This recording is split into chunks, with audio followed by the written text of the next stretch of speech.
اس کو یہ نہیں بتایا جاتا کہ آپ ہم ایپٹیٹیوڈ ٹیسٹ ہی نہیں کرتے بچے کا کیا یہ میڈیکل کے لیے بہتر ہے بچہ. پیرنٹ ڈیسائیڈ کرتے ہیں یہ بچے ہمارا بچی جو ہے نا ڈاکٹر بنے گی یہ انجینئر بنے گا.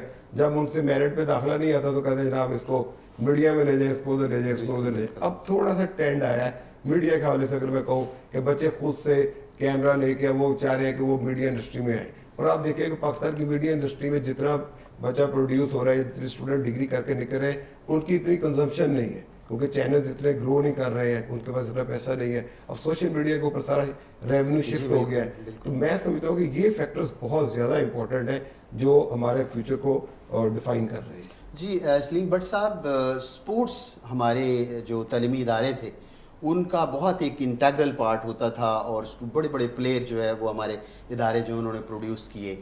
تو آپ بھی بہت انٹرنیشنل ایتھلیٹ رہے ہیں, آپ نے جو سیف گیمز ہیں اور بہت زیادہ جو آپ نے اس میں شرکت کی, بہت زیادہ ملکوں میں پاکستان کی نمائندگی کی. کیا سمجھتے ہیں آپ, کیا صورتحال اس وقت تھی اور اب کیا گیپ دیکھ رہے ہیں آپ؟ ڈاکٹر صاحب میرے خیال میں ایک تو خلوص کی کمی ہے, ٹیلنٹ کی کمی نہیں ہے. اصل میں جو لوگ ہیلم آف افیئرس پر بیٹھے ہیں وہ سوائے جوائے رائڈرز کے اور کوئی نہیں رہ گئے. پہلے لوگ بڑے ڈیڈیکیٹڈ ڈیووٹڈ ہوتے تھے, بذات خود وہ نیشنل لیول پر انٹرنیشنل لیول پر ان گیموں میں انہوں نے حصہ لیا ہوتا تھا. آج اگر تمام طرف آپ نظر دوڑائیں تو آپ کو ایک بھی ایسا بندہ نہیں دکھے گا جس کا کہ اپنا پرسنل کوئی سپورٹس میں حصہ لینے کا تجربہ ہو. پھر گورنمنٹ کی پالیسی ایسی ہے کہ پہلے کالجوں میں سپورٹس بیسس پر داخلہ ملتا تھا تو بڑے بڑے اچھے سپورٹس مین کالجز سے تیار ہو کے نکلتے تھے. پہلے پی آئی اے, ریلوے, واپڈا, صوبوں اور باقی محکموں کی, پولیس کی, آرمی کی ٹیمیں ہوتی تھی جو کہ ختم کر دی گئی ہیں. کوئی سپورٹس مین ایسا نہیں ہے جس کو سپورٹس بیسس پر روزگار ملے. جس بچے کے گھر میں روٹی نہیں پکے گی اس نے سپورٹس کیا کرنی ہے. کرکٹ جو ہے یہ خود بخود گلیوں میں کھیل کے لوگ سامنے آ رہے ہیں. ادروائز اگر کرکٹ کا کوئی کنٹرول بورڈ یہ کہے کہ ہماری ایفرٹس ہیں تو یہ جھوٹ ہے. آپ دیکھیں کہ اسکواش میں ہمارا دنیا میں ڈنکا بجتا رہا ہے کئی سال, ہاکی کے ہم چیمپئن سال ہر سال رہے ہیں, کرکٹ میں رہے ہیں, ریسلنگ میں رہے ہیں, ویٹ لفٹنگ میں رہے ہیں. کہاں گئے ہم؟ سارا کچھ ختم ہو گیا ہے. کنہوں نے کر دیا ہے؟ جو ویسٹڈ انٹرسٹ کے لوگ ہیں. 3 بندوں کو ہر صورت کسی اولمپکس میں, ایشین گیموں میں ضرور بھیجتے ہیں, اس لیے کہ 12 بندوں کا جوائے رائڈر کا اسکواڈ بھی ساتھ جانا ہوتا ہے, جن کی بیویاں ان کو لسٹیں دیتی ہیں. ان کا کوئی انٹرسٹ کسی میٹنگ میں نہیں ہوتا, کسی گیم میں نہیں ہوتا. وہ جاتے ہیں اور اپنی لسٹ کے حساب سے شاپنگ کر کے ادھر آ جاتے ہیں. ضرورت اس امر کی ہے کہ گورنمنٹ ری وزٹ کرے اپنی سپورٹس پالیسی کو, اور یہ جو پرانے 10-10 سال 15-15 سال کے لوگ بیٹھے ہوئے ہیں جو نہ رزلٹ دے رہے ہیں نہ گیم کو آگے چلنے دے رہے ہیں, ان کو ایک طرف کرے, کسی آرڈیننس کے ذریعے, کسی حکم کے ذریعے نیا ٹیلنٹ آئے. وہ بھی کلب لیول سے شروع ہو, ڈسٹرکٹ لیول سے شروع ہو, ڈویژن ہو, پروونس لیول ہو, تب وہ پاکستان میں آئیں. آپ دیکھیں گے کہ آپ کو بڑا ٹیلنٹ مل جائے گا. لیکن یہ جو موجودہ آفس بیئرز ہیں ان کا مقصد کسی سپورٹس کو, کسی گیم کو پروموٹ کرنا نہیں ہے, بلکہ یہ اس کے رستے میں آبسٹیکل کھڑی کرتے ہیں. ایک ایک گیم کی 6 فیڈریشنیں, 4 فیڈریشنیں, 4 ایسوسیشن بنی ہوئی ہیں پیرلل, جو ایک دوسرے کی ٹانگ کھینچنے میں لگے ہوئے ہیں. سپورٹس کے فیلڈ کی طرف لڑکوں کی توجہ نہیں دلوائی جا رہی. دوبارہ ضرورت ہے کہ کالجوں میں سپورٹس بیسس پر بچوں کو داخلہ دیا جائے. جو بچے اچھے ہیں ان کو فیسیں معاف کی جائے, ان کو انکریج کیا جائے. ڈپارٹمنٹس دوبارہ نوکریاں دینی شروع کریں, بچوں کا روزگار چلائیں, اور بچوں کو اس کام کے لیے فارغ کر دیں کہ آپ نے صرف سپورٹس کرنی ہے. تو پھر دیکھیں سپورٹس کس طرف جاتی ہے. جیسے یہ تو حضرت قائد اعظم نے بھی فرمایا تھا, ویسے بھی انٹرنیشنل ایک اصول ہے کہ اچھے جسم کا اچھا دماغ ہوتا ہے. ہمارے پاس نہ اچھا جسم ہے تو اچھا دماغ کہاں سے ہونا ہے. ضرورت اس عمر کی ہے کہ ہر صورت ہر بندہ اپنے لیول پر اپنے آپ کو سپورٹس مین سمجھ کر اپنے بچوں کو سپورٹس فیلڈ کی طرف لائے, تاکہ آج کے دور میں یہ جو منشیات کی طرف ہمارے بچے جا رہے ہیں, یہ جو مختلف گیموں کی طرف جا رہے ہیں اور ان سے بڑے حادثات ہو رہے ہیں, ون ویلنگ کر رہے ہیں, ان کو صحیح جو فیلڈ آف سپورٹس ہے وہ مہیا کیا جائے تاکہ ان کی جو توجہ ہے ایک عمر کا خاص حصہ ہوتا ہے جس میں انسان کا دل کرتا ہے کہ دیوار کو مکہ مار کے اس کو توڑ دوں، اس وقت اگر اس کو سپورٹس فیلڈ مہیا نہ کیا جائے، اپرچونٹیز مہیا نہ کی جائے، تو پھر اس کا ضروری بات ہے کہ اس نے اپنے جوش کو یا تو ہیروئن کی طرف لے جائے گا یا کسی اور طرف لے جائے گا، اور یوں اس کا مستقبل بھی تو آ جائے گا، اس کی جوانی جو ہے وہ بالکل ختم ہو نیگیٹو ایکٹیویٹیز کی طرف چلے جائے گا. بڑی خوبصورت بات کی ہے ڈاکٹر اعجاز قریشی صاحب. ہمارے پاکستان میں ہائر ایجوکیشن ڈپارٹمنٹ ہے، ہائر ایجوکیشن کمیشن ہے، PHEC ہے، اسکول ایجوکیشن ڈپارٹمنٹ ہے.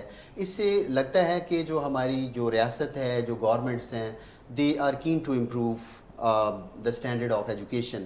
لیکن اس کے باوجود ڈیٹیریوریٹ کر رہی ہے ہماری ایجوکیشن، اسپیشلی جو ریسرچ ہے. اور یہ کیا فیکٹرز آپ دیکھتے ہیں، کیا مسئلہ ہے اس کے ساتھ؟ جی professor Sindhu, thank you so much. It's a very good question and it is something that requires attention of policy makers. Actually جب یہ ہائر ایجوکیشن کا کلچر چینج ہوا پاکستان میں 2001 میں، جب یونیورسٹی گرانٹ کمیشن کو چینج کیا گیا اور ہائر ایجوکیشن کمیشن کو انٹروڈیوس کروایا گیا، تو that was a wonderful team, all foreign qualified committed dedicated professors تھے، ورلڈ کلاس یونیورسٹیوں سے آئے تھے. ان میں سے ایک ڈاکٹر عطاء الرحمان تھے، پھر ان کی باقی ٹیم تھی. تو اب جو روڈ میپ انہوں نے ڈیزائن کیا تھا، it was going very well until 2008. اب 2008 میں آ کے جب وہ I guess it was 18th amendment, جس کے ذریعے پھر ہائر ایجوکیشن کو شفٹ کیا گیا فیڈرل سے پروونسز کی طرف. اب وہ ڈیسائیڈ تو ہو گیا کہ اس کو فیڈرل سے پروونسز کی طرف کر دو. اب سیٹ بیک یہ تھی کہ پروونسز کے پاس کیپیسٹی تھی نہیں بالکل بھی، نہ تو ہائر ایجوکیشن کمیشن جیسے ریسورسز تھے، نہ ہی HEC والے انٹیلیکچوئل مائنڈ تھے وہاں، نہ ہی HEC جیسی فارن کولیبوریشنز کی اپرچونیٹیز تھی، اور نہ ہی ان ریالٹی HEC جیسی فنڈنگ اویلیبل تھی ان کے پاس. اب HEC نے شروع سے کام کیا تھا ورلڈ بینک کے ساتھ، IMF کے ساتھ، یورپین آرگنائزیشنز کے ساتھ، آسٹریلین کے ساتھ، تو اس طرح ٹاپ آرگنائزیشن کے ساتھ کام کر کے تو ایک فنڈنگ کے سورسز انہوں نے اپنے لیے جنریٹ کر دی تھی. پروونسز میں وہ کیپیسٹی ہی نہیں تھی ابھی بھی. Honestly speaking I can sure you go visit higher education department, you be at least it has happened with me. اب موسٹ آف دا ٹائم میں ہولڈ مائی ہیڈ کہ میں بات کر کس سے رہا ہوں. دیکھو آپ ان کو کچھ پوچھ رہے ہوتے ہیں، وہ آگے سے کچھ اور بتا رہا ہوتا ہوں. پیچھے ریسنٹ پاسٹ میں آپ نے دیکھا کہ سیکریٹری ہائر ایجوکیشن کو ہر 2 مہینے بعد چینج کر دیتے تھے. اب جب ہائر ایجوکیشن کو آپ اس طرح ٹریٹ کریں گے پروونسز میں، تو وہ کیا کوئی بندہ آ کے پالیسی ڈیزائن کرے گا؟ کیا وہ کوئی بندہ اسٹیک ہولڈر کے ساتھ بیٹھ کے کام کرے گا؟ تو that has led to a total disaster in the recent past unfortunately. تو what's required is basically کہ چونکہ یونیورسٹیاں جو ہیں they are formed under ordinance جسے چارٹر کہتے ہیں، اور وہ چارٹر ایک ان کا کانسٹیٹیوشن ہوتا ہے کہ they are supposed to work independently within their framework defined by the law. لیکن اس میں انٹرفیئرنس ہوتی ہے انسٹیڈ کہ ان کو ایک فری ہینڈ دیا جائے. تو جب تک ہائر ایجوکیشن کو آپ ایک لیول تک نہیں لے کے آتے، ریسرچ کا کلچر آپ کا پرموٹ نہیں ہوگا. ریسرچرز جو کہ ریسرچ نہیں کر سکیں گے تو یونیورسٹیوں میں فارن فنڈنگ کا کلچر پرموٹ نہیں ہوگا. فارن فنڈنگ جو آتی ہے یونیورسٹیوں میں، جو کولیبریٹیو ریسرچ کے ذریعے آ رہی ہوتی ہے، وہ کبھی نہیں آئے گی. اور وہ actually that's what we have seen. میں نے جتنی یونیورسٹی میں کام کیا، 2 یونیورسٹیوں کو ہیڈ کیا as a rector and vice chancellor, کہ بجائے اس کے کہ گراف اوپر جاتا وہ گراف نیچے آیا. ریسرچ پروڈکٹیویٹی جو ہے وہ بڑی ہے. اگر آپ برکس ریجن کو دیکھیں کہ پاکستان کے ریسرچرز نے جو ریسرچ پروڈیوس کیا وہ بہت زیادہ ہے، لیکن جب آپ دیکھتے ہیں کہ اس ہائی امپیکٹ فیکٹر ریسرچ کی وجہ سے فائنینشیل امپیکٹ کیا ہے، تو وہ آپ کو فائنینشیل امپیکٹ نظر نہیں آئے گا کسی جگہ پہ بھی. تو that's a disaster, that's a area that we all need to. Doctor صاحب اس میں آپ نے بات کی ہے، فار ایگزامپل جو سوشل سائنسز کی بکس ہیں وہ mainly those books are written by the foreign writers.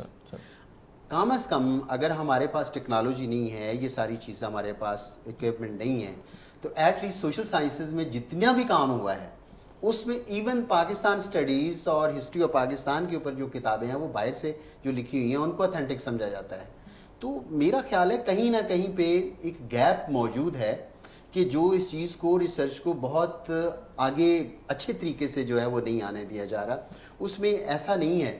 تو یہ ریسرچ جو ہے اس کو کس طرح ہم اس لیول کے اوپر لے کے آ سکتے ہیں کہ بجائے اس کے کہ ہم باہر سے کتابیں خریدتے ہیں, اس کے اوپر کتنا ہمارے پیسے لگتے ہیں, کروڑوں میں ہے. تو کیا ہم ایسا کیا جائے یونیورسٹی کی جو کریڈیبلٹی آپ دیکھیں, جو اسائنمنٹ رائٹنگ ہے, جو ایک سیشنل مارکس ہیں, وہ ٹوٹلی یوز لیس ہو گئے ہیں. کسی بھی, میرا نہیں خیال کہ 90% جو پروفیسرز ہیں وہ ان کو چیک ہی نہیں کرتے کہ یہ اس نے جو ہے وہ نقل کیا ہوگا, پلیجرائزڈ مٹیریل ہے, so we should not pay attention to that assignment.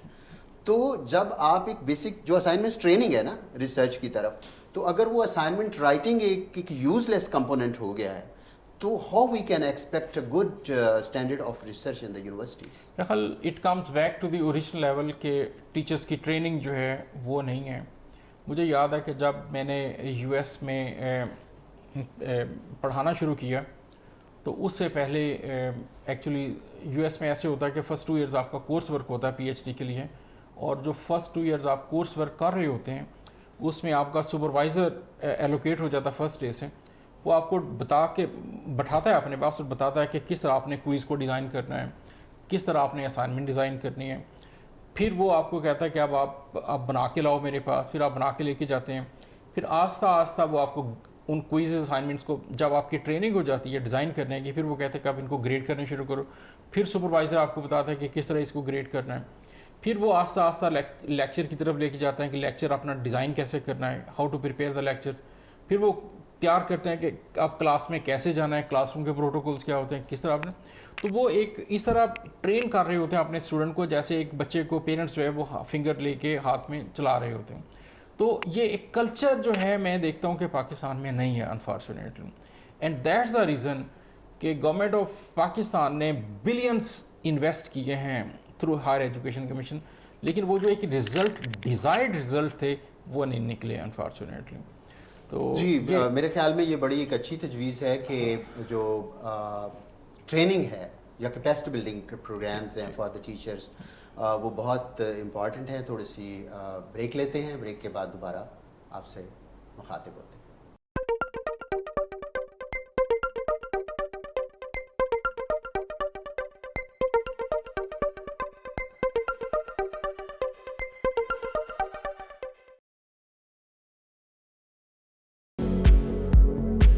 Talon, Institute of Higher Studies.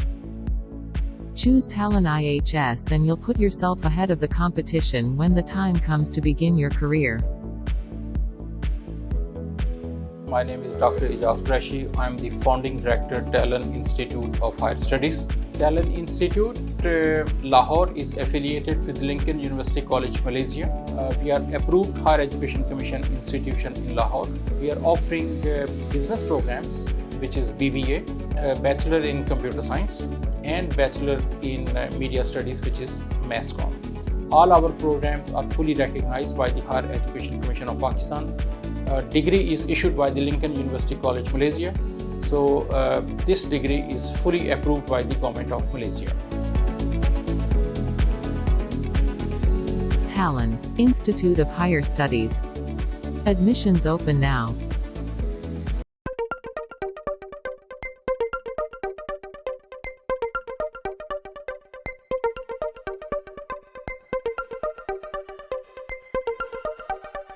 جی ناظرین, ویلکم بیک.